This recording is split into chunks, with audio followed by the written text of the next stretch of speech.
Jewish Education in Media is pleased to present L'Chaim, a program that highlights the people, issues, and events of importance to the Jewish community. Now here is your host, Rabbi Mark Golub.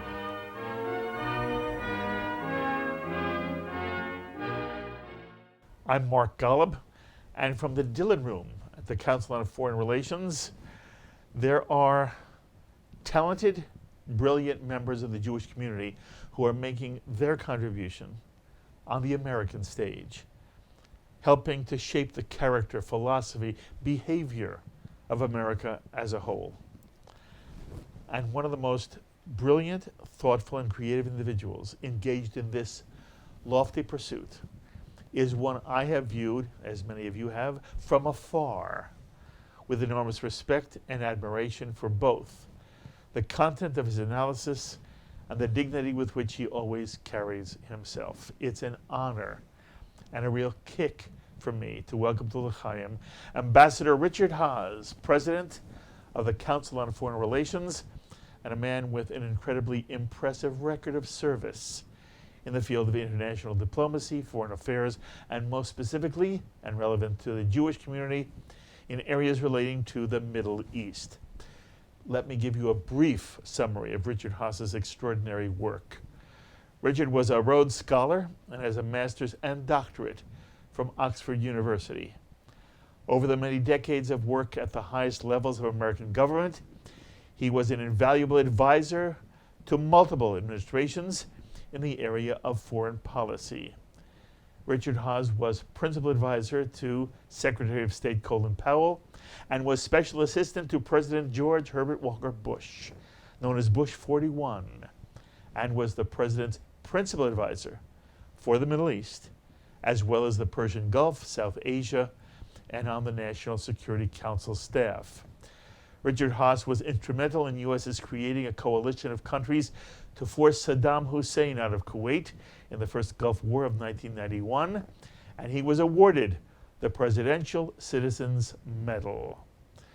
Outside the White House, Richard has served as Vice President and Director of Foreign Policy Studies at the Brookings Institute and as a Senior Associate at the Carnegie Endowment for International Peace, and a lecturer in public policy at Harvard's Kennedy School.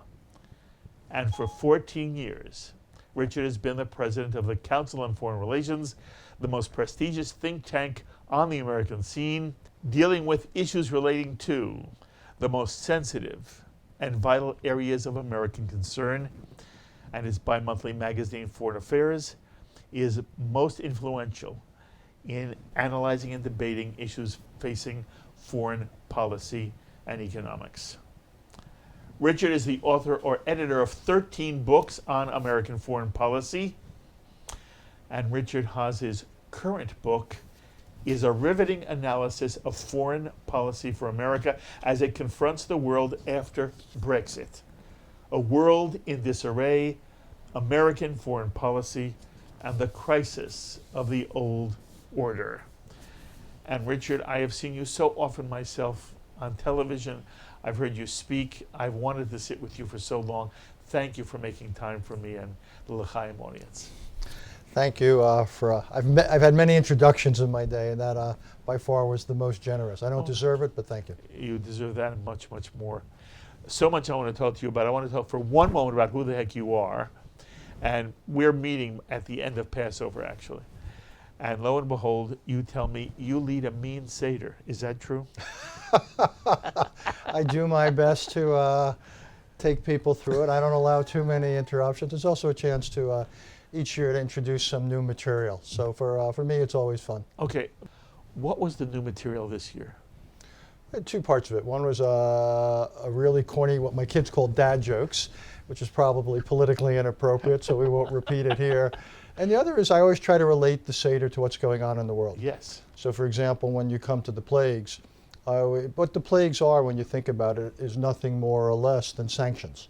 What they are, they were coercive instruments that were basically designed to pressure Pharaoh into making a set of decisions to basically let the Jews go.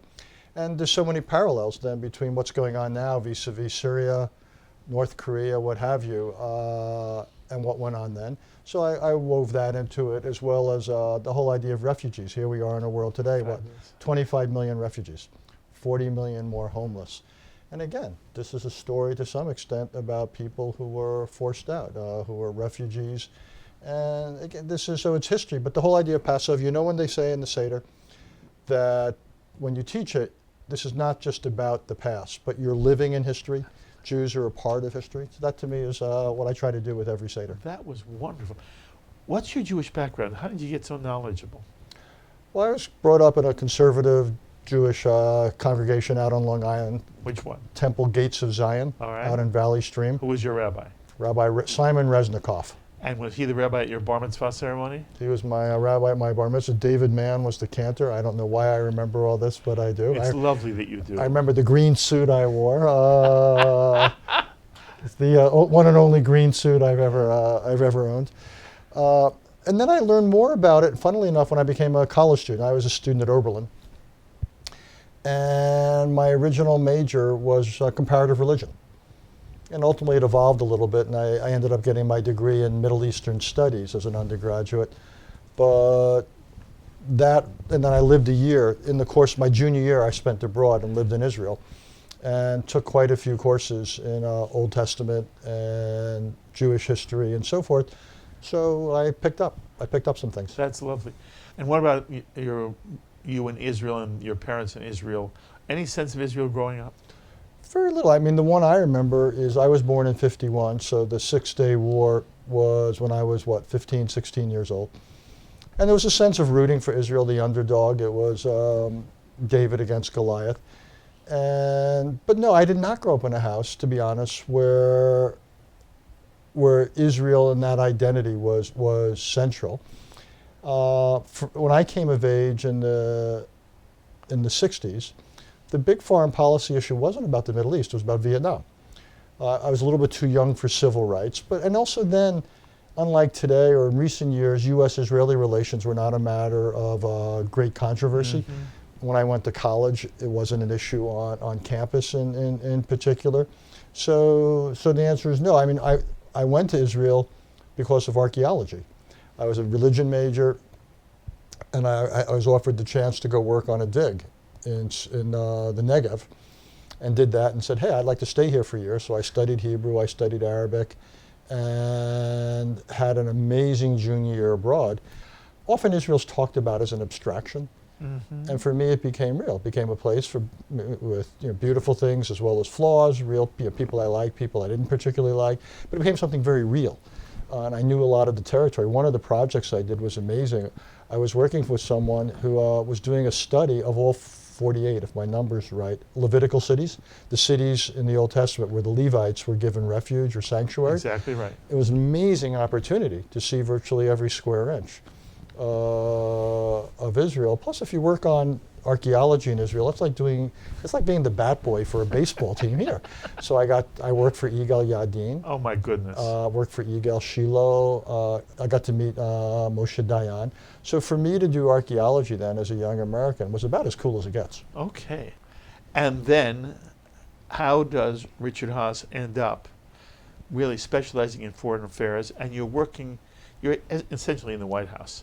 Yeah. How does that happen? It didn't happen right away. I got my degree in international relations, 2 degrees in international relations at Oxford, did a postdoc.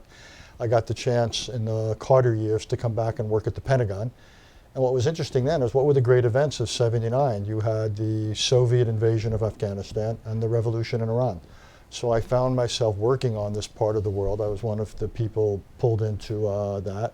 Then when Reagan won, I moved over to the State Department. So basically, I decided early on I didn't want to be a pure academic. It just wasn't where my DNA was. And the whole life, which you can only really do in America, of going in and out of government. And so I worked for the Carter Pentagon, the Reagan State Department, and then after teaching I worked for Bush the father's White House, and then later on Bush the son's State Department again. That kind of in and out life is just something that you really can only do in this country, and I was lucky enough to be able to do it. Bowie, tell us why. I've never heard someone say that. Why can you only go in and out in this country? A couple of reasons. Most countries you've got to decide, are you going to be a career civil servant or something else? But every president in this country, for example, gets to appoint approximately 4,000 individuals to upper echelons of the various government departments and agencies. In other countries, it's maybe dozens of people. So there's a lot of people who get appointed. And again, so you don't really have to choose. You can be an outsider, but in principle still have the chance temporarily to become an insider. So I was fortunate enough to be able to do that. Okay. By the way, how do you self-define yourself on the political spectrum? Because you've been part of both Democrat and Republican I'm administrations. registered. Yeah, I'm registered as a Republican. I'm probably an old-fashioned moderate Republican. I work now at the Council on Foreign Relations. We're nonpartisan. Correct. So, and we're scrupulously nonpartisan. But my own view is I worry about the issues most. I worry about the people most. And to me, the party, quite honestly, doesn't come first. So there are times I find myself siding with Democrats or working with Democrats, or I'll find myself siding and working with Republicans. You know, that makes you an odd bird. I've been called worse. I imagine, incidentally, A World in Disarray is not only a wonderful book, it's a courageous book. I want you to know that. There are parts of this book where you say very honestly, this is my opinion, and you have strong opinions, and they are not always, if one is a Democrat or a Republican, they all can get angry at you for this book. Equal opportunity. Okay. And when I have watched you, and you're on Morning Joe a lot, if somebody said, well, what is Richard Haass? It's not clear, because it seems to me that when you come to issues, you're bringing a critical faculty and not a politically partisan viewpoint. Is that fair? The short answer is yes. And my view is you should come to the issue and come to what your bottom line is. If it turns out that at that moment that position is closer to this or that party, so be it.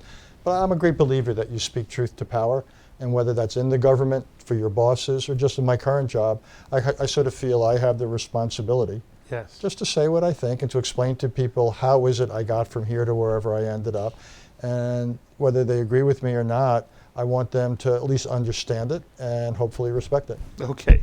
I want to ask you a couple questions about A World in Disarray. Yes, sir. You begin by telling us, describing for us, the extent to which you feel the world is in disorder. And you trace the history of that, and then you wind up making your suggestions about how we might deal with the world. When you talk about the world in disorder, how much of it is America's fault?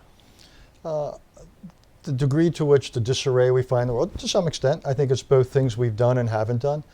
My short list of acts of commission is things we did, for example, the 2003 Iraq War, which I thought was ill-advised. I thought President Obama's invasion with the Europeans of Libya was ill-advised. I thought his decision to pull U.S. troops out of Iraq after Iraq had been restabilized was ill-advised. And then there's acts of omission I disagree with. Things like after Libya, not to have followed it up, or more graphically, all the times we didn't do things in Syria when I believe we had the opportunity to do them. So I think there's lots of things that the United States has done to exacerbate what would have been a difficult situation because of globalization, all these things that are flowing across borders, because of the fact now that probably more than any other time in human history, we have more entities out there, states, terrorist groups, you name it, who have more power in their hands than ever before. So there are some structural things out there which are not our fault, things like the challenge of a rising China and all this spread of capacity. But yes, I think we've exacerbated a difficult situation, both by what we've done and what we haven't done. And I think the current administration, often by what it said, has also exacerbated the degree of disarray in the world and added a whole layer of unpredictability. You're talking about the Trump administration? Yes, sir. Yes. By the way, as an equal opportunity critic, you're critical of President Obama in this book, and you're critical of the Trump administration. Again, you normally find, Richard, somebody, when you talk, they're either critical of one or the other. And you seem to bring in a critical faculty whenever you analyze. And then you write something that I find so fascinating. Look, you were special assistant to George Bush Sr., his principal advisor for the Middle East. You helped create the coalition that fought the first Gulf War in 1991. And then you write in this book that you feel you were wrong in your hopes for creating a world of peace and order. Do you remember writing that? Sure. Well, it came after the president and Brent Scowcroft talked about a new world order. And there was a lot of optimism with the end of the Cold War. And you were optimistic. Less. That's what you mean, I thought, when you said, in retrospect, I was wrong. There's lots of places I admit I was wrong. On that one, I may not have been completely wrong. I was a little bit more skeptical than they were. But I'm happy to admit I was wrong lots of times. What were you wrong about when it comes to the Gulf War?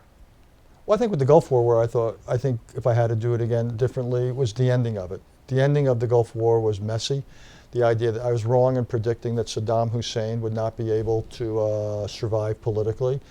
And I think the United States probably could and should have placed greater restrictions on what Saddam Hussein could do towards the end of the Gulf War. Whether it would have been enough to have brought about his ouster, and whether his ouster would necessarily have resulted in a better situation, we'll never know. But I thought the ending of the war was the part where we did not do as well as we could and should have. And what about, you were against the Iraq War? The 2003 Iraq War, I was against that. I want to make sure we are talking about the same thing. When we were told that there were weapons of mass destruction and we had to go in, where do you stand on that? Two separate issues. One, did I believe that the Iraqis had weapons of mass destruction? 100%. I believed that so did every other person I worked with in the government. And we all assumed, and one of the things we learned is assumptions can be dangerous, but we all assumed that when Saddam Hussein would not cooperate with the international inspectors, he was hiding the weapons of mass destruction. Turns out, we didn't know it then, he was hiding the fact that he didn't have weapons of mass destruction. He was worried it would look like a form of weakness. But that, everybody thought that was the consensus view.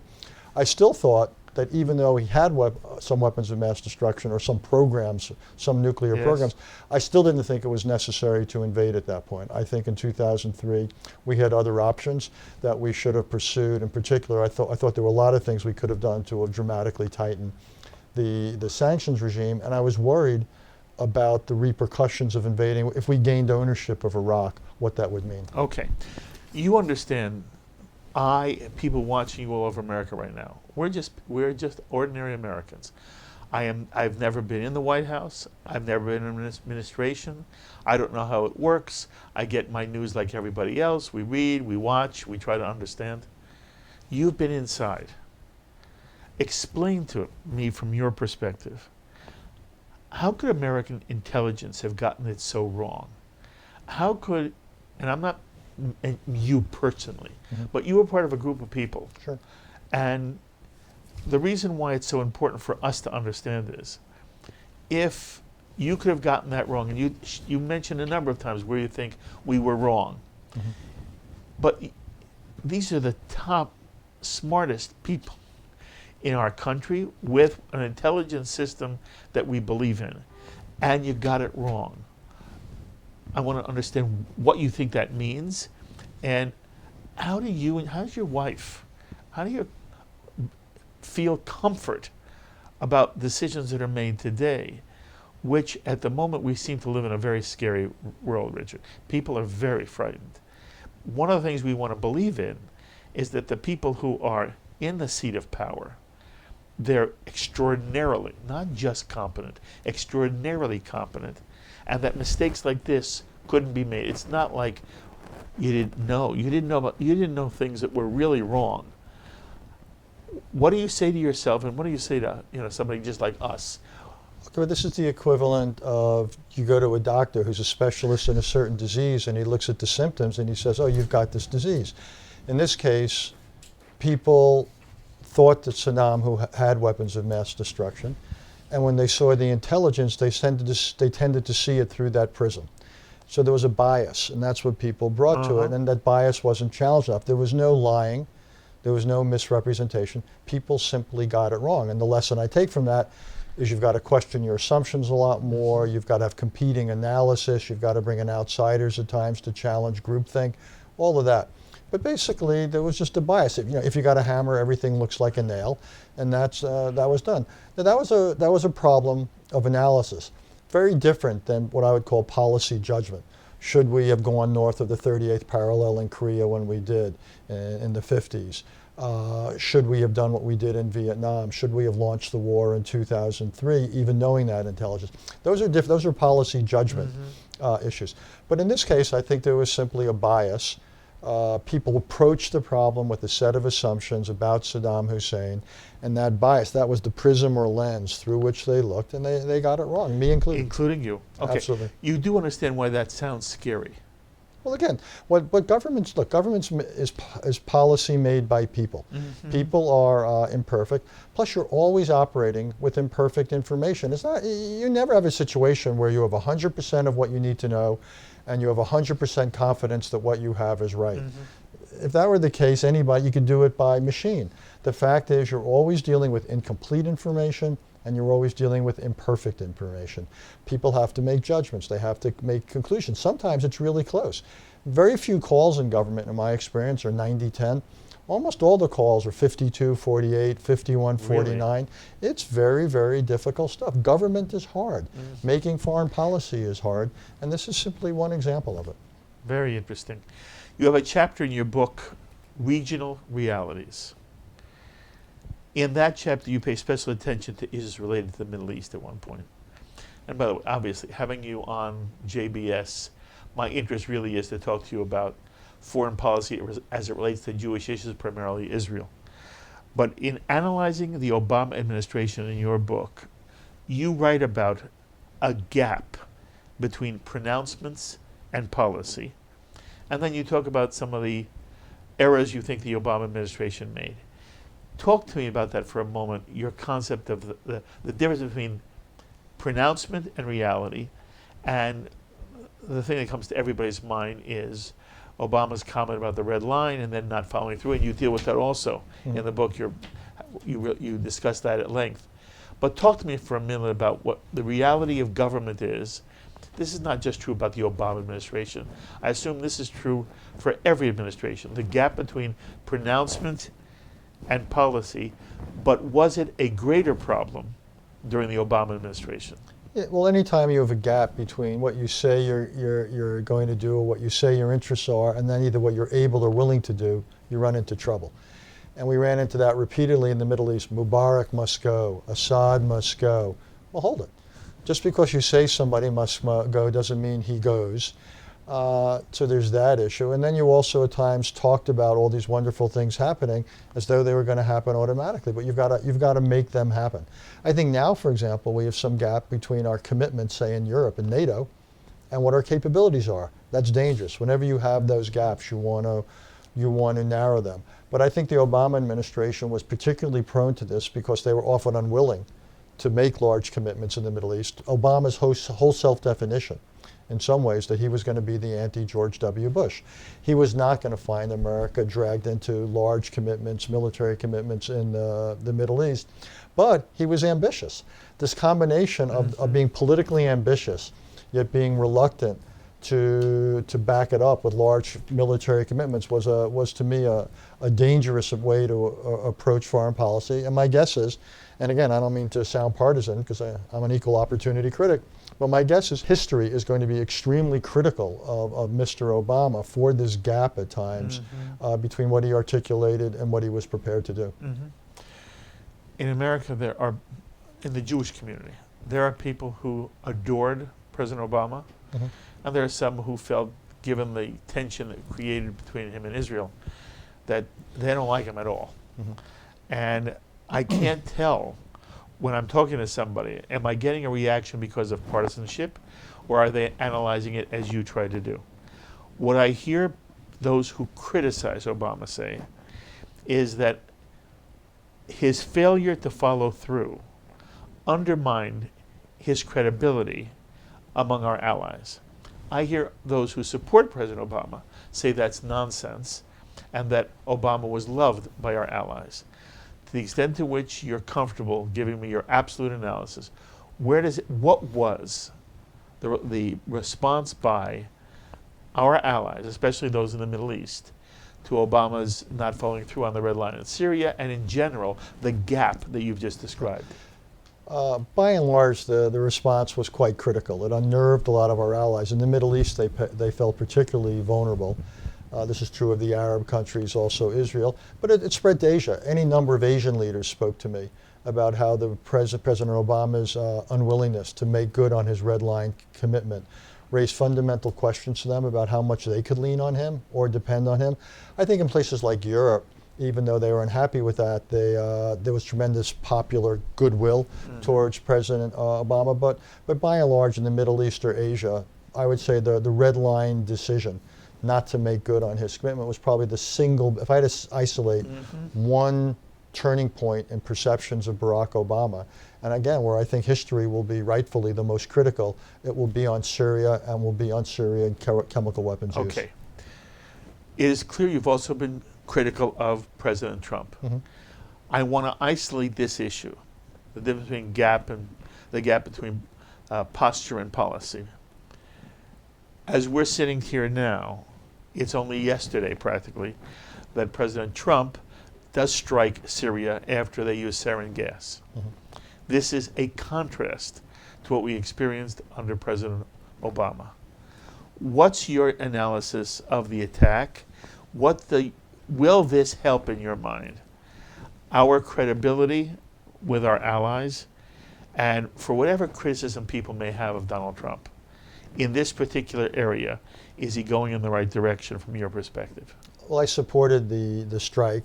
I thought more than anything, it was a way of saying that we take extremely seriously the principle in international relations that no one ought to use a weapon of mass destruction of any sort, chemical, biological, or nuclear.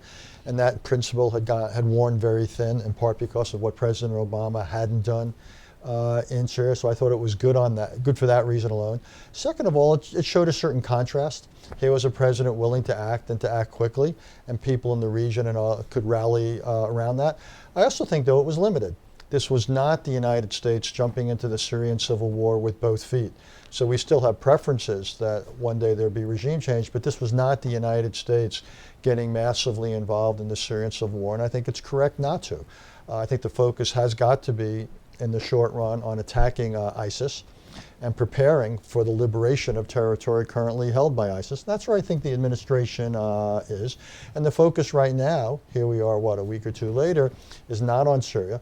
The focus is quite properly on North Korea. That is the single most urgent national security challenge facing the United States over the next couple of years. It's the question of when and not if current trends continue, that Kim Jong-un is going to have nuclear weapons that he can put on ballistic missiles that can reach the United States.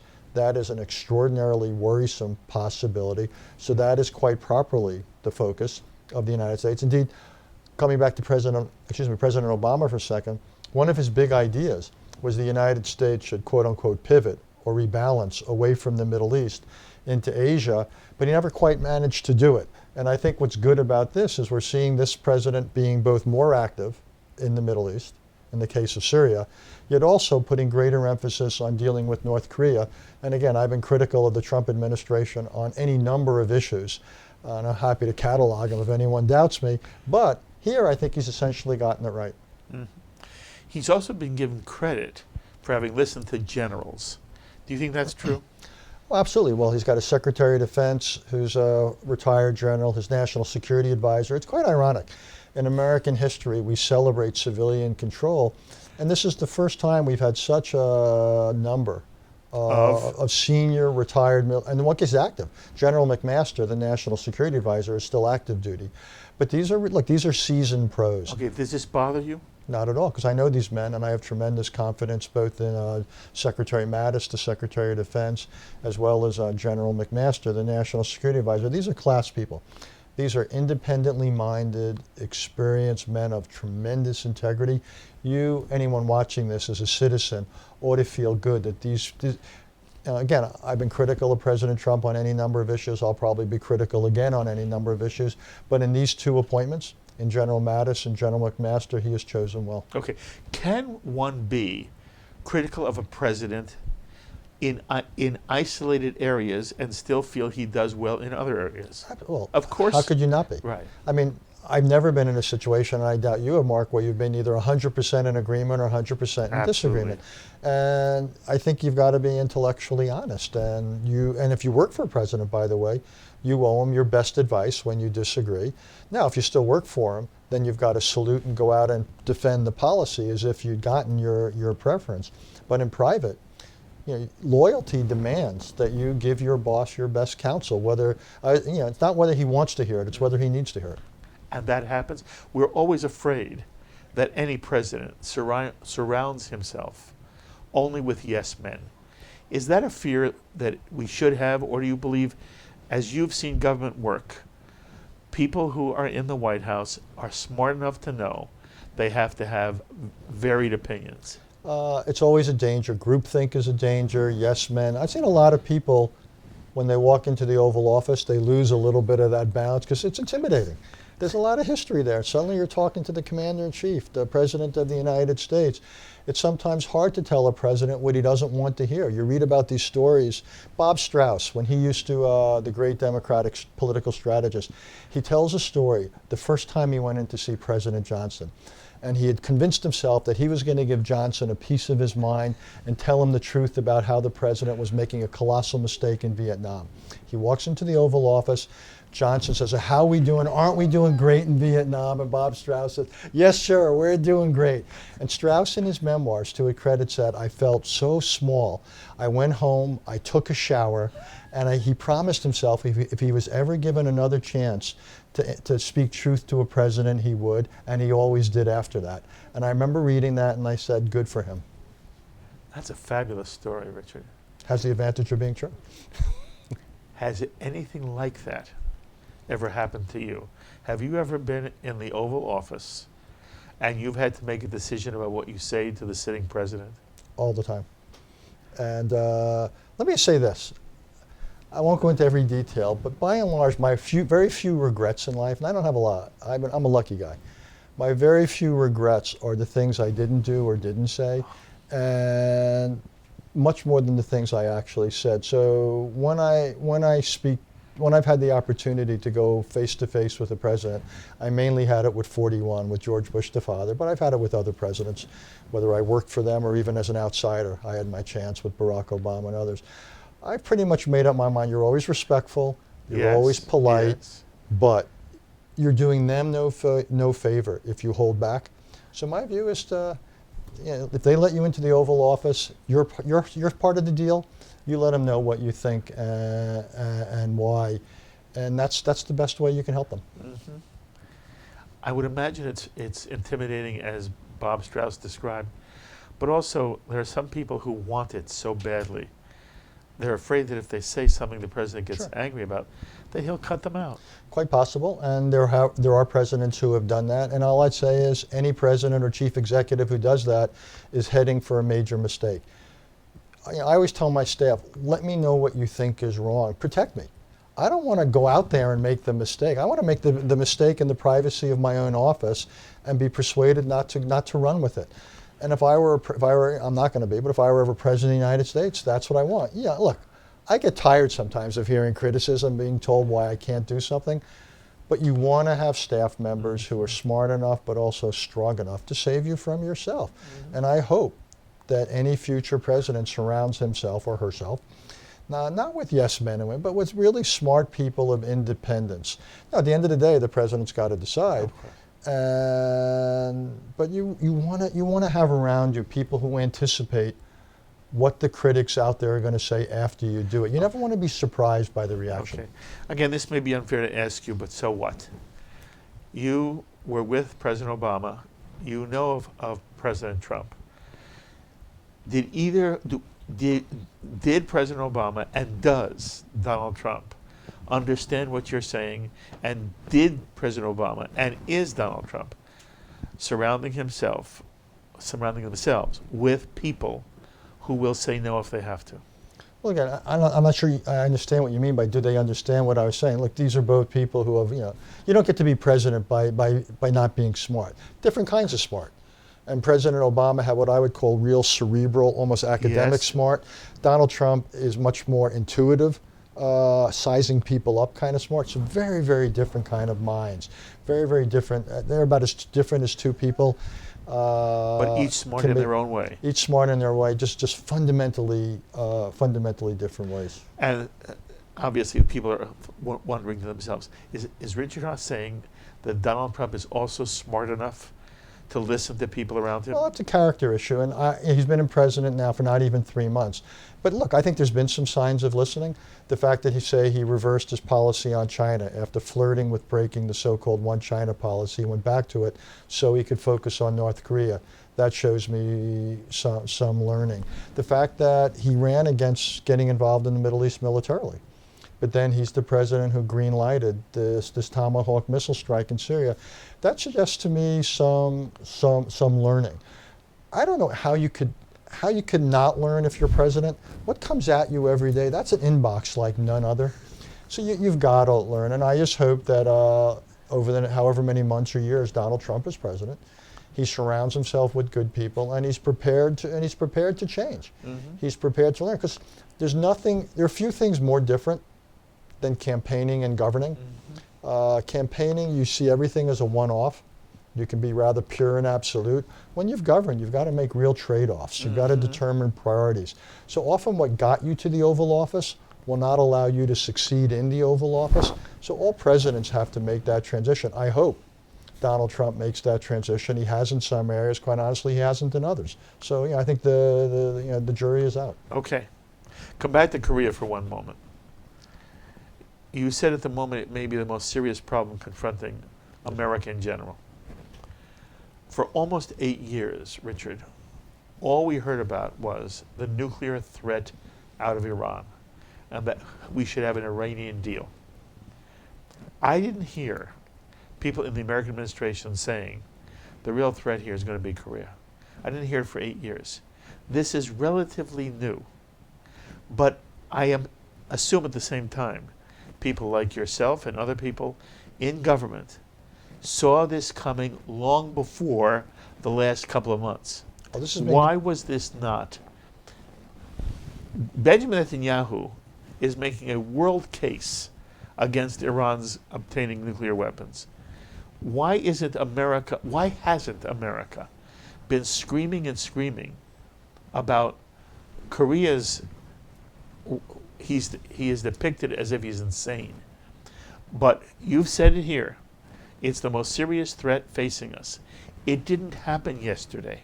Why wasn't this something being dealt with over the last 8 years? Well, to be honest, it's been on the agenda since the Clinton administration. So it's literally the early 90s. So we're looking at nearly 25 years. We have been watching North Korea advance in the nuclear and missile realm. We've tried diplomacy, we've tried sanctions, nothing's worked. I think we've hoped against hope. We've allowed the situation to drift, and suddenly, this new president, by the way, I think it would have hit Hillary Clinton just as directly. I think whoever became the 45th president could no longer finesse or ignore or avoid this issue. It had suddenly reached a point where North Korea was on the brink of this capability that could directly threaten us. I think, a friend of mine, give you another picture. A friend of mine has on his desk 3 boxes: in, out, too hard. And I think any number of presidents put the North Korea issue in the too hard box, just kind of hoping it would go away. But that's not responsible. Well, here we are. As a result, look, there's very few choices in government that get better with time. Another analogy. There's nothing about governing that's analogous to red wine. If you leave it alone for a couple of years, it doesn't get better. And choices in places like North Korea or Syria or anywhere else. There's that expression, paralysis by analysis. So you look at these complicated situations and you go, oh, that would be really complicated. Oh, that's really risky. Let me put it aside. And I think that's essentially what we've done for more than 2 decades on North Korea. We've put a complicated, risky issue aside, and guess what? The choices have only gotten worse, and here we are. Okay, and you're saying in some way that was a mistake. Yeah, I think we would have done much better had we dealt with it 20-odd years ago. And here we are now, and the choices are really bad. Okay. In Richard's book, he moves us in an arc towards what he hopes is going to be a new world order. It may be in disarray and chaos is the word he uses now, but he hopes that somehow we can deal with both the disarray and the chaos, and he calls it World Order 2.0. And you write, the Middle East is the greatest challenge facing American foreign policy. And then you say, the best we can do is manage it. It's a problem to be managed, not solved. It's a distinction you make in this book. Managing a problem as opposed to solving a problem. To be technical, managing a condition as opposed to solving a problem. Managing a condition as opposed to solving a problem, which echoes in my mind what you've just said about North Korea. You can talk about it in general, to the extent to which this reality, managing versus solving, drives so much of American foreign policy. And then, obviously, I want to ask you specific questions about how this relates to Israel, the Israeli-Palestinian problem. But I'll ask those questions. Speak for one moment in general about this fascinating distinction you make. It is, of all the things I read in the book, that's the one I will take away forever. The difference that managing, how did you say it? Managing a condition. Yeah. As opposed to solving a problem. And I said you wrote a courageous book. I thought that was a courageous statement. Talk about it for a moment. Well, it begins simply with analysis. When you look at something, you've got to ask yourself, are the pieces in place to solve this? Do we have an agreement out there potentially? Are there leaders who are willing and able to make difficult choices? Sometimes you have a potential solution. In other cases, though, in most cases, you don't. And you've got to be prepared to live with less. And sometimes, managing may sound like second best, but it's a hell of a lot better than having things really unravel. And right now, a Middle East that were managed, that would look a lot better than the Middle East we've got, because this is a Middle East that has unraveled to a significant degree.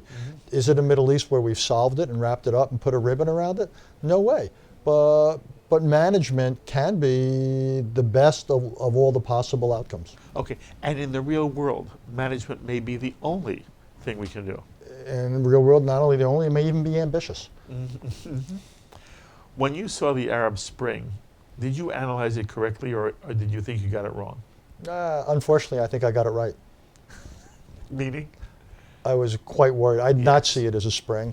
Just because you had a couple of thousand people out there carrying cell phones in squares, I did not think they were in any way positioned to dominate. I thought the real choices in those societies were between authoritarian despots and fairly radical Islamist groups. I did not think a so-called third way of liberal intelligentsia and the rest, I did not think they were positioned. And you were right. Yes. And are you saying, in a soft way, if the best we can do in terms of managing is maintain a despot, it's better than the alternative? In the short run, absolutely. Over time, you'd like to see that despot somewhat reformed. Absolutely. Gene Kirkpatrick and others wrote famous articles about that literally 3-4 decades ago. But in many cases, if you look at the Middle East, if you look at what's happened in Iraq under Saddam and since, Syria, when Assad was ruling without being challenged, or now, you look at Libya, it's hard-pressed to say things have necessarily changed for the better. Okay, and you understand there's an American emotion. The emotion is, how do you allow a dictator who is as brutal as Saddam Hussein to stay in power? Why don't you want to free the Libyan people from Gaddafi? And so there's an emotional sort of, sure. The good guy wouldn't allow these evil despots to rule. And your point is that sometimes removing the despot creates a worse situation for the people themselves? Absolutely. You gotta take a step back and say, look, the alternative is not between a Muammar Gaddafi or a Saddam Hussein and some Thomas Jefferson writing and speaking in Arabic. If that were the case, this would be a very short, easy conversation. But it's not the case. The prerequisites of that kind of political transformation are simply not in place. So you've got to ask yourself, what are the real alternatives to this often brutal tyrant? Are they necessarily better? Maybe over time you could somewhat influence or moderate this brutal tyrant. Is that a less bad course of action? But almost never in the Middle East is there some wonderful choice behind curtain 3. The Middle East just doesn't give you those choices. Should America have left Mubarak alone?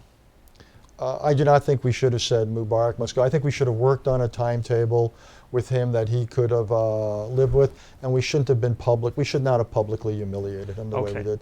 Because, by the way, it raised questions not just in Egypt, but all around the Middle East about if we could do that to one friend of 3 decades, what could it mean for others? And what's your view of the Muslim Brotherhood in general?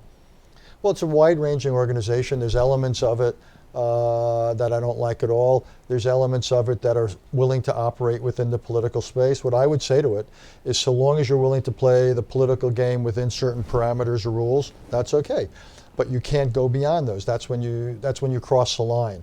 So I think we need to discriminate, and ultimately you need to co-opt elements of groups like the Muslim Brotherhood who are willing to act politically within the constraints of a legitimate system, and isolate those who are more radical.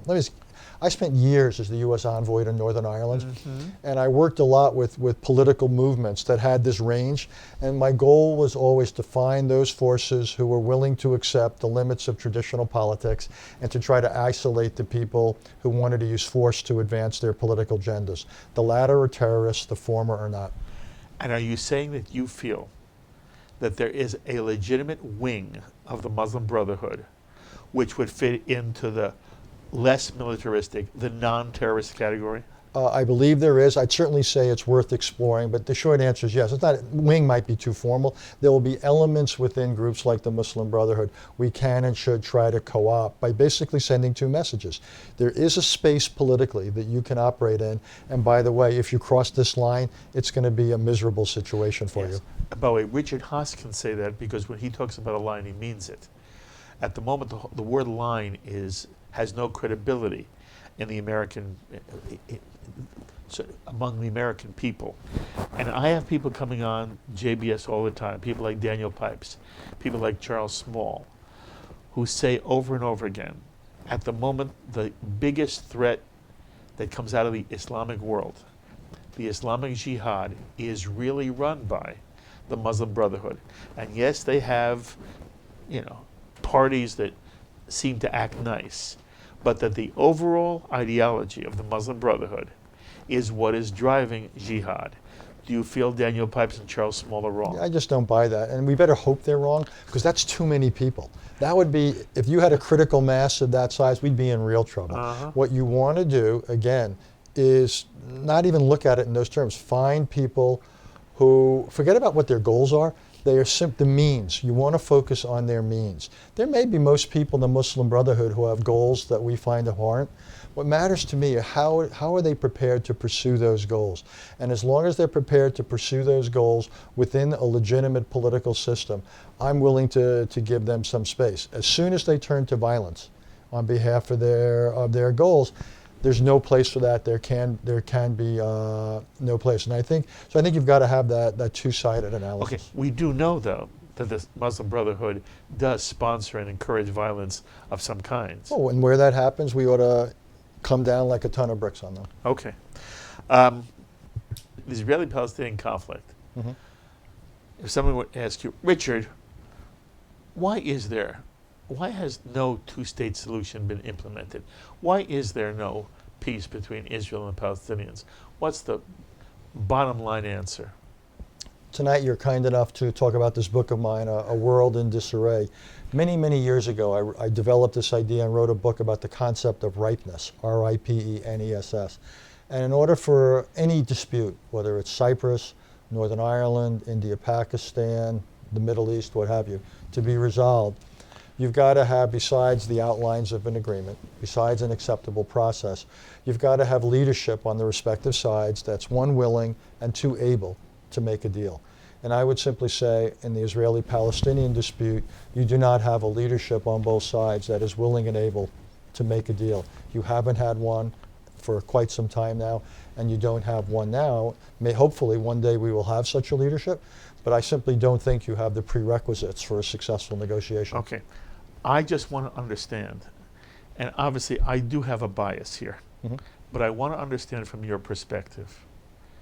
You make it sound like there's a moral equivalency between the way in which Palestinians reject a peace relationship with Israel and the way Israel rejects a peace relationship. That's not fair. I never said it was equal. You said both. Both, that's Okay, not moral but you equivalence. di- But moral equivalence, you're weighing the two.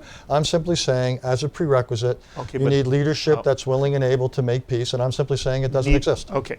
But when you say that, anyone who listens to you assumes that you're saying neither side has what's necessary. That's true. They didn't, and nobody will hear in your analysis any kind of relationship. You didn't ask me that question. Okay. Okay. That's, yeah, I'm simply answering the question you asked me. Fine. I'm not saying they're equally. Well, I simply say on both sides you have Okay. problems And of leadership. What's the Israeli side?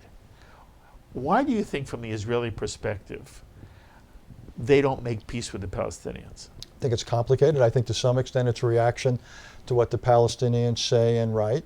I think there's the experience of the withdrawals. And what do the Palestinians say? Well, let me finish it for a second. There's the experience of the withdrawals from Lebanon and Gaza.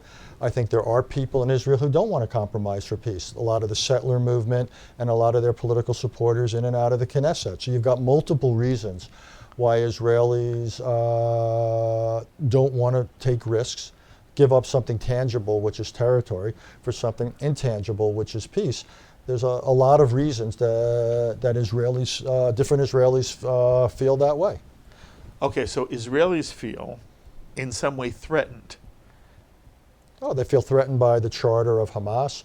They feel threatened by what they read in textbooks. They feel threatened by the history of the Gaza and Lebanon Okay, and from your withdrawals. perspective, is all of that justified?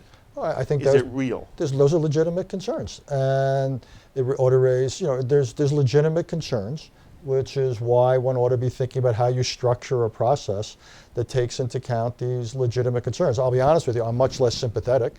I'm not sympathetic to those who want to hold on to settlements. And to me, this is a political choice, and it's one about security versus peace versus Israel's democracy, its Jewishness.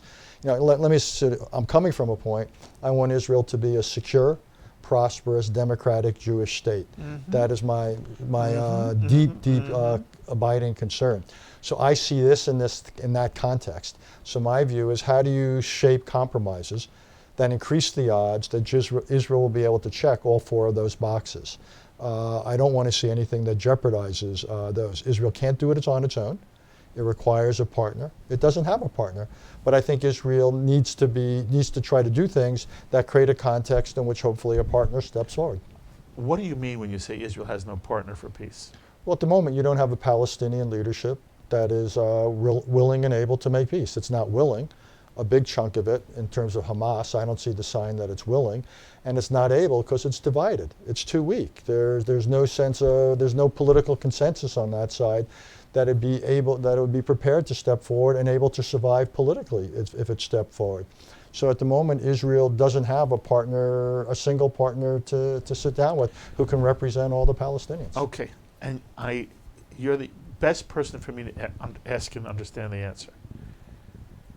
That seems to me to sort of end the discussion.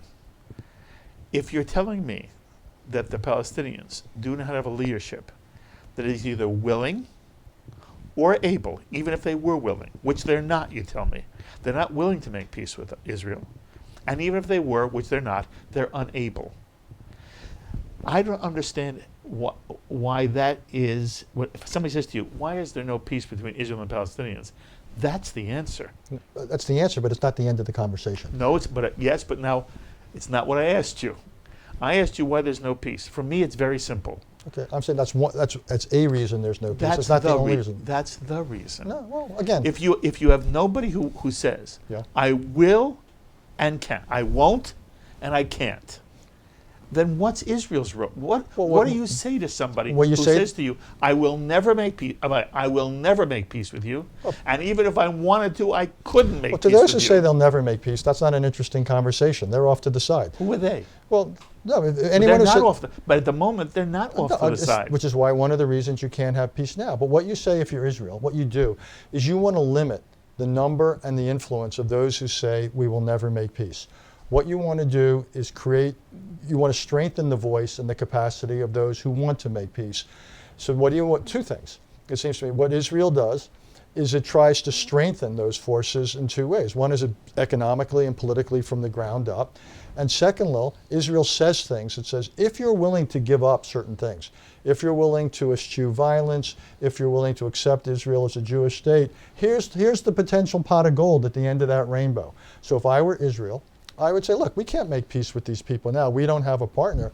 But our goal is one day to have a partner, because we want to remain a secure, prosperous, Jewish, democratic country. And we need, funnily enough, oddly enough, we need a Palestinian partner to lock that in. So if I were advising Israel, I would say, what is it within your power to try to set in motion on the Palestinian side so one day you will have potentially a partner? You can't control it, but you can increase the odds that that would emerge. And that, to me, ought to be one of the goals of Israeli policy. How serious is jihadist ideology? Is it motivated? I mean, at one point we learned everything is motivated out of economics. Is the jihadist policy only economics? And It's hardly economic. Okay, if it's hardly economic, what about this pot of gold you're talking about? You would have to eliminate all jihadist ideology in the Palestinian world. No, you wouldn't. What you'd have to do is limit it to a point that its ability to disrupt is kept under a certain limit. You'll never eliminate all of it. Mm-hmm. There will always be a minority that will have those kinds of goals and might be prepared to act on behalf of those. I assume that in any peace process, you're always going to have outliers who will not buy in to either the means or the ends that are intrinsic to the process. Those are the people you got to stop one way or another. But what you want to do is minimize their number and minimize their influence. You want a majority of people on the other side who are willing to take risks to peace, who are willing to act responsibly and to take action against those radicals. Because, by the way, those radicals are going to try to kill any moderate who's prepared to make compromises with a Jewish state.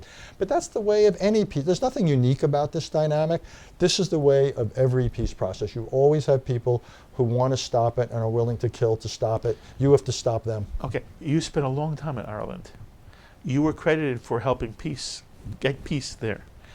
It wasn't the same situation that you deal with Israelis and Palestinians. You didn't have a people who were ideologically against the existence of another people. No, it wasn't the same. I'm not saying it's the same. History and things, every situation's different. I'm simply saying you had all sorts of people who were willing to use force on behalf of their political agenda. And what it took over time, it took decades, were two things to not eliminate them, but to really reduce their number and their effectiveness. One is you had to take physical steps time and time again to one way or another stop them, either to prevent them from acting or protect yourself against what they would do. And second of all, you had to open up a political channel where they could realize at least some of their agenda. And that's what the British government essentially did in Northern Ireland over the course of several decades, working with the Irish government. And finally, they found some local political leadership that had been terrorists and were willing to essentially try a different path. And that's why there was a degree, and there has been a degree of progress. I'm not saying the two situations are identical. They're obviously not. I think it's more difficult for lots of reasons in the Israeli-Palestinian equation. But the concept, the basic concept, it seems to me, about what you need to do in structuring a peace process is the same. And don't get me wrong, I don't think the chances or the prospects for doing this now are good. Indeed, we began this conversation a few minutes ago, this part of it, by talking about management.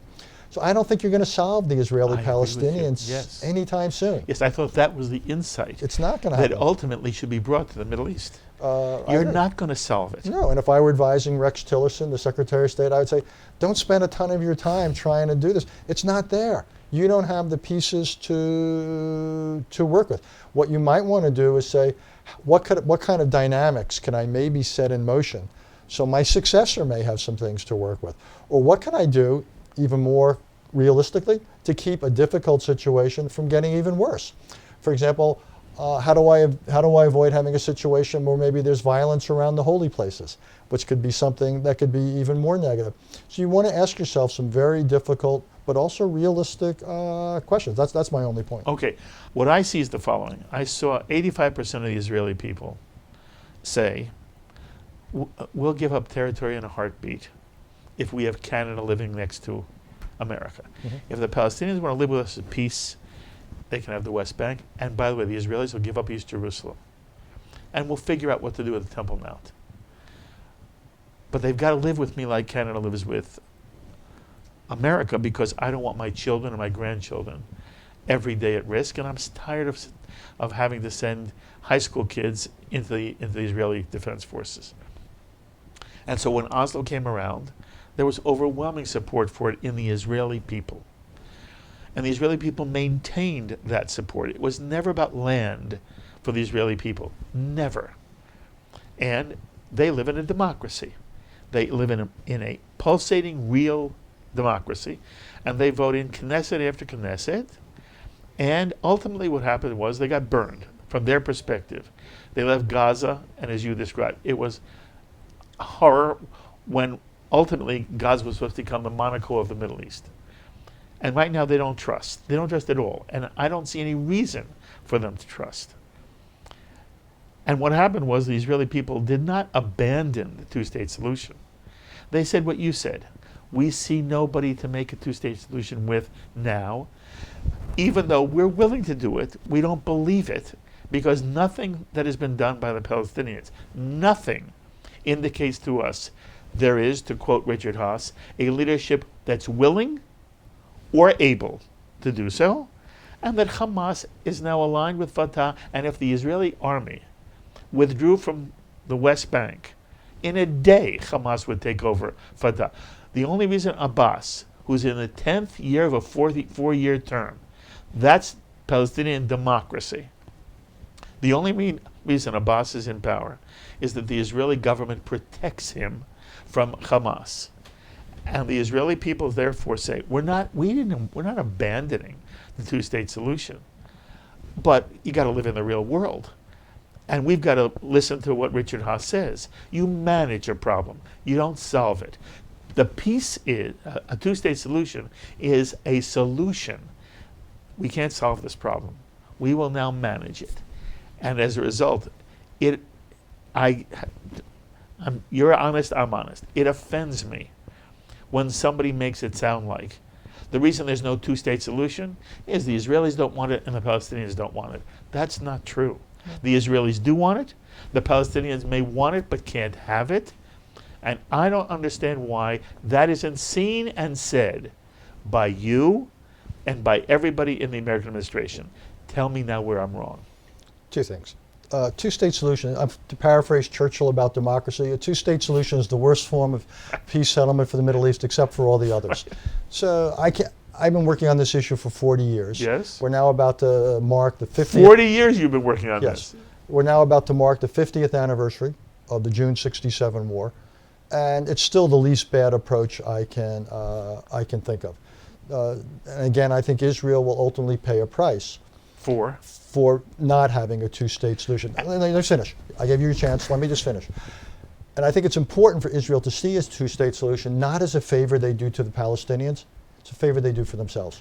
It's totally a favor for the future of the Jewish state. Now Okay, again, Israel can't do it unilaterally. Okay. They need a partner. You don't agree with me that 85% of the Israeli people are favoring a two-state solution? No, the polls don't suggest that. Even more, it's not a question of agree in specific, in general. The question is, what does that translate? There's probably, it's roughly 50-50, 55-45 on whether Israelis would support it, but then the devil's in the details, or if you prefer, the angel is in the details. We'll see where you go with it.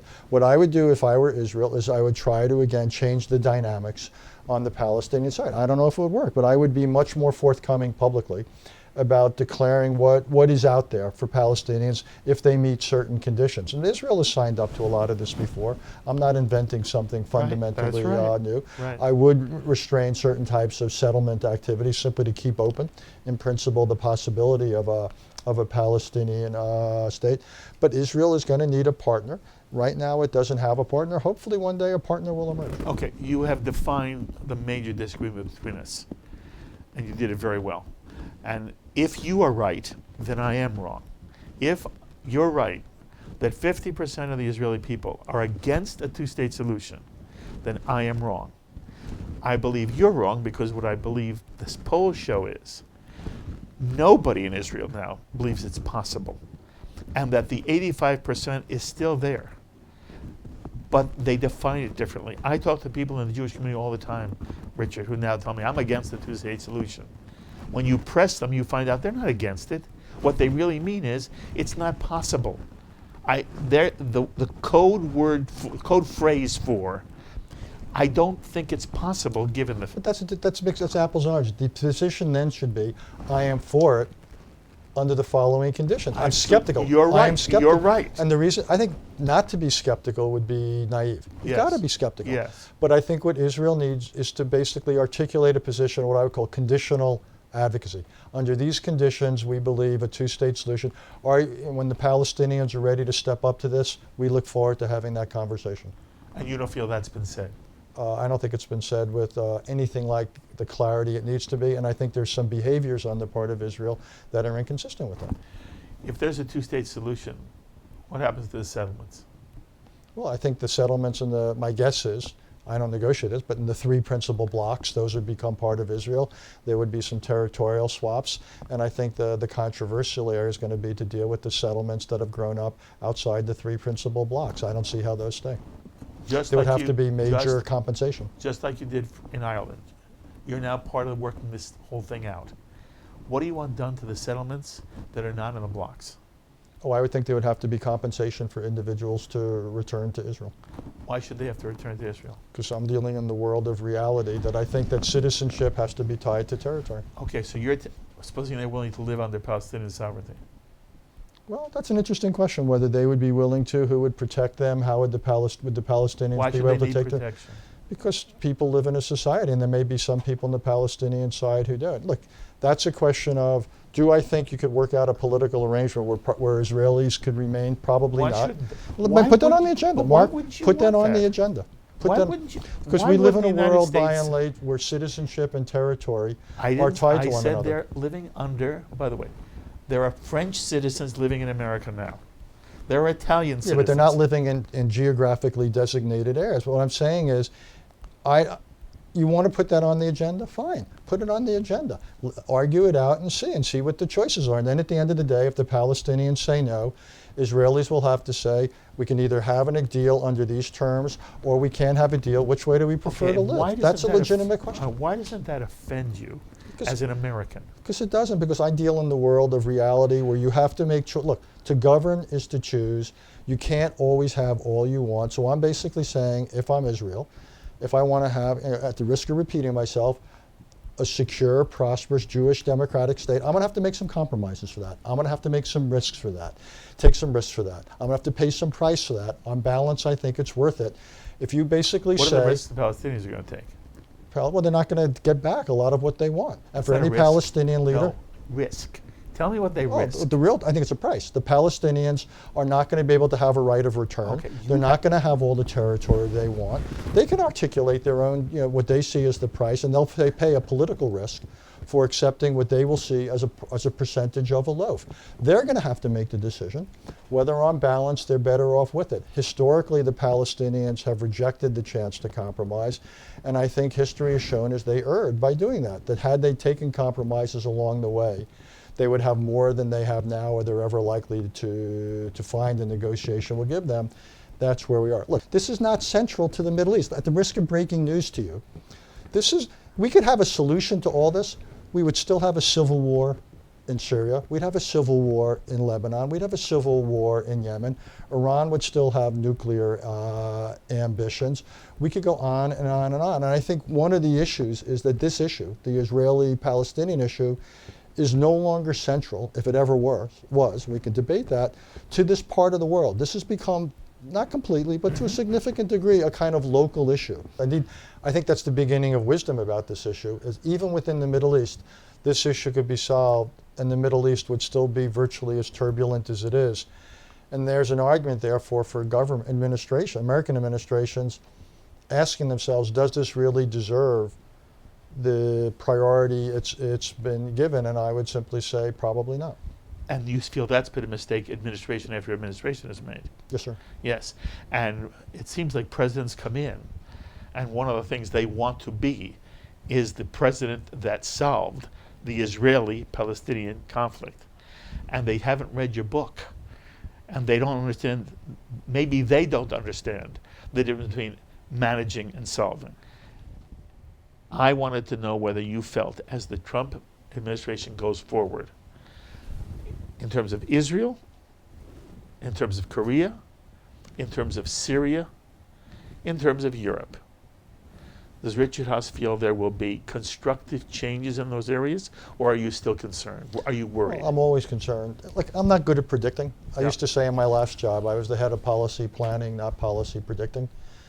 Yeah, Mr. Trump and I disagree in some important ways. His instinct is to be disruptive. My instinct when it comes to American foreign policy is to preserve. I look at the world over the last 70 years and I go, it's worked pretty well for us. The last half of the 20th century looked an awful lot better than the first half of the 20th century. We've had unprecedented peace and prosperity. It's all been affordable. Our economy's grown at the same time. So I don't wake up every day wanting to disrupt. Mm-hmm. I disagreed with with President Trump, for example, when he took the United States out of the Trans-Pacific Partnership, out of the trading agreement. I thought it was a strategic mistake and an economic mistake.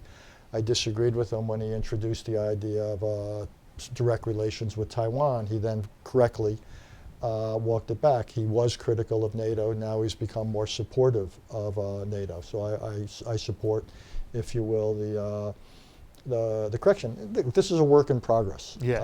So it's, and I can't predict. This is, it's always hard to predict the future, as Yogi would say. This president is uniquely hard to predict, given his own style. Most of this administration isn't staffed up yet. There's virtually nobody at the State Department, no civilians at the Pentagon. The NSC staff isn't fleshed out. So I can't, the answer is I'm always worried. I think, I don't know when this is going to be aired, but I'm particularly worried about the French elections. Mm-hmm. The outcome there could basically be a true end to modern Europe as we've known it. You could see France out of NATO and the European Union, depending upon what the outcome is of the vote. That would be a disaster from your perspective, correct? Disaster, absolutely. European Union is one of the great peace accomplishments in modern history. And it's so knitted together Western Europe that war became unthinkable. I don't want to start a process of unraveling that. Yeah, I worry about a lot.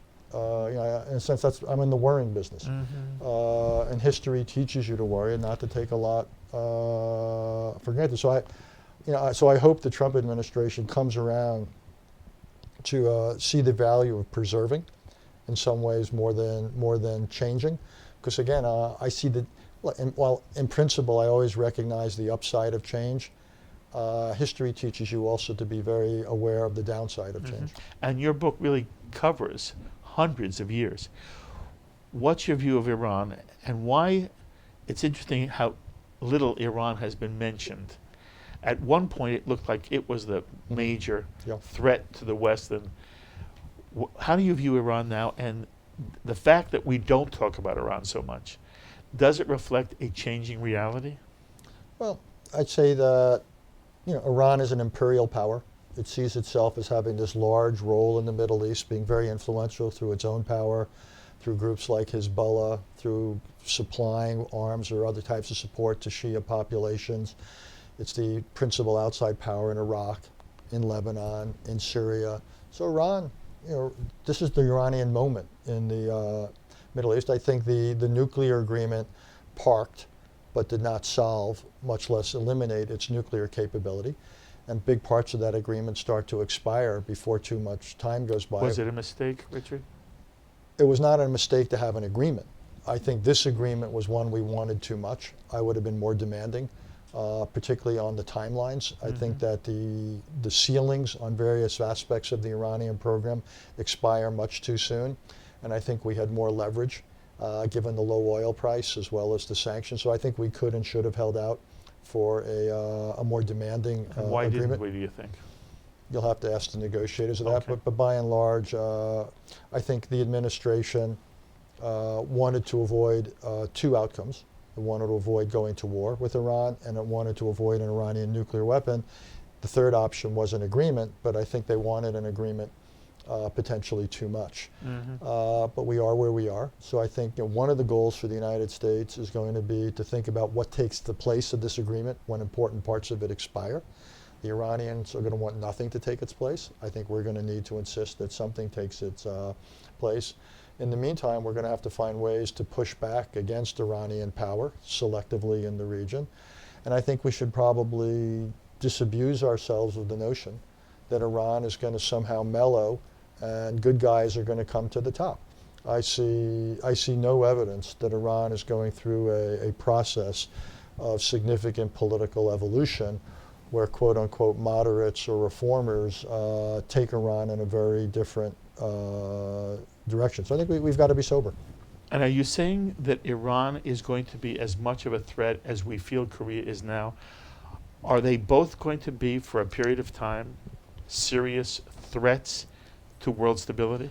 Different kind of threat. North Korea is on the verge of having missiles with nuclear weapons that can reach, say, California. That'll all happen unless it's interrupted within a couple of years. Iran is not at the point. Iran does not have nuclear weapons. Iran does not have missiles of that range. Could Iran one day reach that point? In principle, it ought to be one of the goals of American foreign and defense policy to make sure it doesn't. But we shouldn't kid ourselves. Iran is not a status quo power. And Iran wants to, in some ways, remake the Middle East in ways that it sees as consistent or conducive to its self-interest, and that ought to worry us, because in lots of areas we are antithetical. One more country. Yes, sir. Talking about Saudi Arabia, and very often you will hear suggestions that Saudi Arabia was really the ones behind 9/11, and that Saudi Arabia has been a state sponsor of terrorism as much, if not more, than Iran. At the same time, it's obviously a place that has been important to us because of oil, and administrations have been very friendly to Saudi Arabia. And the question is, are we selling out because we need Saudi oil? And if the oil balance changes, do you feel it will change our relationship to Saudi Arabia? Talk to me in general, how you feel about Saudi Arabia as a player in this whole issue. Well, two things have happened in recent years that have moved in the right direction. One is that the United States is not directly dependent upon Saudi oil. The United States is energy self-sufficient. Now, Saudis are still producing about 1 out of every 10 barrels in the world, and it matters a lot to the world economy on which we remain dependent. But so we have a little bit of cushion in terms of Saudi oil. Plus, secondly, as best I can tell, the Saudis are doing a much better job at policing flows of money going from Saudi Arabia into various kinds of radical groups. All that's a step in the right direction. You've got some slight reformist trends in Saudi Arabia with the deputy crown prince. We'll see what comes of them. So all that's good. I think historically we did have bigger problems with Saudi Arabia when we were so heavily dependent on oil. And I think we did not do enough soon enough to try to stop certain Saudi flows of support. And look, I think it's been hard historically for the Saudis. This is not on the way of excusing it. But the whole concept of modern Saudi Arabia is something of a deal, where the House of Saud political authority made peace, if you will, with the religious authorities, and it was kind of a division of labor. Well, the political family runs the country, but the religious authorities run big parts of the society, education, have say about the role of women, and among other things, made sure that the Saudis could have their foreign policy. Now, we were in bed with them during Afghanistan. The United States worked closely with Saudi Arabia in the anti-Soviet effort channeled through Pakistan. Where I think we got it wrong is in the aftermath of that, we didn't do enough to pull that back and to correct. So I think for too long the United States was willing to work with the Saudis in certain ways, or to at least look the other way when the Saudis were funding all these schools and getting resources into the wrong hands. So I don't think the government was behind 9/11, but I do think too many Saudis have empowered individuals and institutions which directly or indirectly have created an environment in which jihadism has strengthened. Fascinating. So you write A World in Disarray, and again, it ends up with a World Order 2.0. So talk about it for one moment, and I'll tell you what what I want you to reflect upon is, I couldn't tell whether by the end of the book you were optimistic. It didn't feel optimistic to me. I've been accused of being many things in my life. Optimistic is not one of them. No, I'm not optimistic. I'm worried, which is why I wrote this book. If I were optimistic, I wouldn't have spent the time writing the book. I am genuinely concerned that history is moving in the wrong direction, and that over the last 25 years, we as a country, the United States, have lost certain altitude, and that the world, if you were going to measure the degree of order in the world, that degree has gone down, and the forces of disorder or disarray have gone up. So I am worried. When I talk about World Order 2.0 as the big idea, I'm basically talking about a different global arrangement based on the existing one, but we've got to do more. This is a world of globalization, and essentially nothing stays local for long. If you have terrorists on your territory, if you have computer hackers on your territory, if you have a infectious disease outbreak in your territory, none of those things is going to stay there. They're all going to, one way or another, get on the highway of globalization, and they can affect us. So what we need to do is come up with a foreign policy that no longer tells people, we don't care what happens on your territory, because that's your business alone. It's now our business too. So American foreign policy, needs to try to influence what goes on in other people's territory when those things can come back and hurt us. So if they're just, to put it bluntly and coldly, if it's going to limit the political rights of their own people, I don't think that's our business particularly. We can talk about it, but if they're going to allow hackers or terrorists to operate out of the territory, damn right that's our business, and we've got to prevent that. And they have to understand that if they're going to enjoy the benefits of being a sovereign state, they got to also exercise some of the obligations. And that's my point, that I think that increasingly American foreign policy needs to strike a new deal with the rest of the world, that will respect what goes on within your borders, so long as you make sure that nothing is going on inside your borders that could travel through globalization and hurt us. And that's got to be the arrangement. Otherwise, the 21st century is going to be a really nasty period of history. And I just sort of say, none of this will sort itself out by itself. The one lesson of the Middle East, the one lesson of the world, is I really do think that good things just don't happen. And it often takes the United States, not acting unilaterally, but we've got to take the lead. And the reason I wrote this book, again, is to argue for a foreign policy where we would lead in ways that we can afford, but in ways that I also think are necessary. I didn't hear you sound a militaristic bell here. No. Am I correct? Yeah, military. You're not necessarily talking about American use of power, military power. No, I think you got to be kind of neutral on that. In some occasions, this or that use of military force may be a brilliant idea. On other occasions, this or that use of military force may be an awful idea. I think you've got to look at it coldly, like you would at diplomacy, sanctions, covert action, you name it. Military power is simply one of the instruments, but it's the one where American lives are directly put at stake. So you've got to be extra sober when you think about it. Okay, but you're not saying you wouldn't use it if you felt it was the only option. No, so I wrote a previous book about wars of necessity. I do believe on occasion you have to use military force. I argued that when Saddam invaded Kuwait, that was a war of necessity. I think the Korean War began as a war of necessity. I think there's other times, though, when it's a choice. It could be a good choice. I thought it was good a few weeks ago when we used choice in Syria. There's other choices, say the 2003 Iraq War, that I thought were bad choices. I thought Libya more recently was a bad choice. So you end up, it's not black or white or always good or always bad. I think each time you've got to assess what's the likely consequences of using military force, and how, by the way, does that compare with the likely consequences, costs and benefits of all the other things you might do or not do. So you don't look at it in isolation, it's compared to what? So you talked about how Israel and countries in general, it's not an abstract, it's people involved. And in the end, you discuss in the book how you're concerned that there's a rejection of globalization just in various countries, including our own. Right. And I guess that's my last question for you.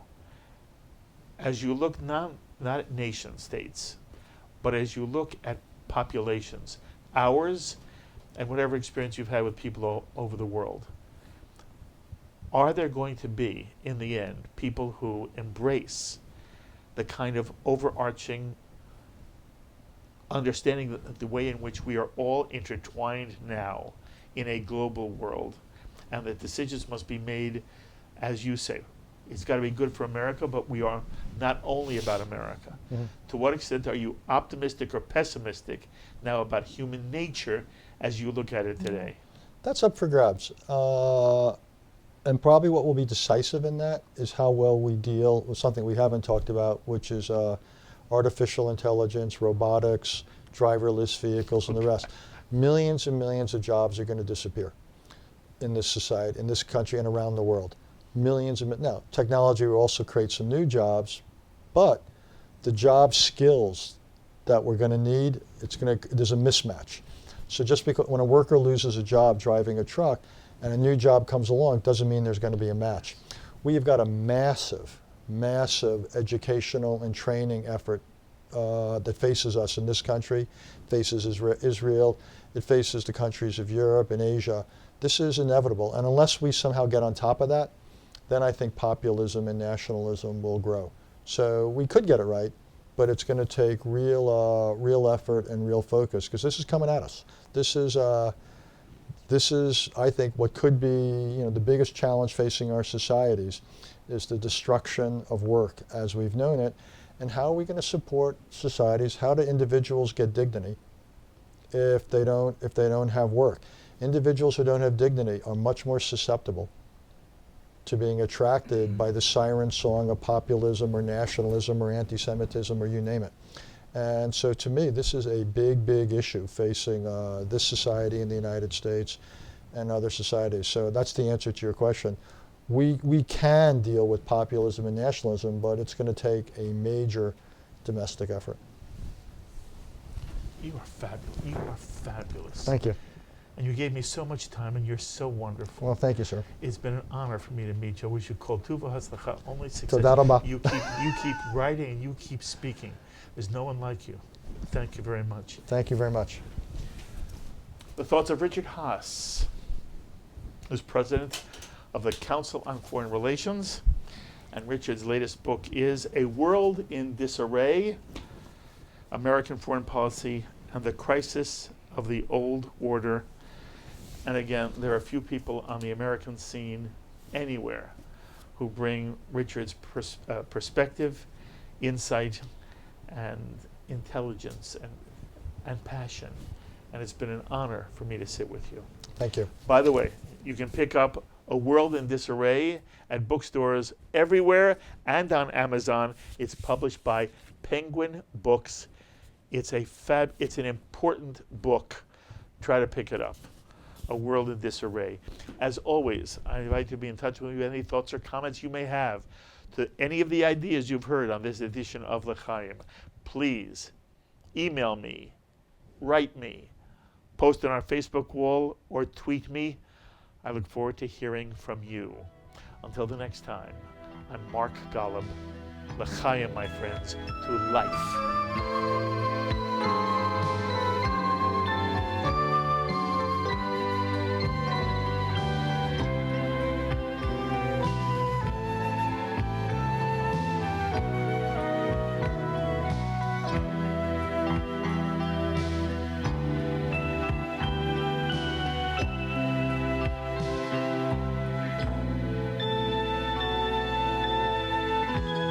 L'Chaim is a presentation of Jewish education in media.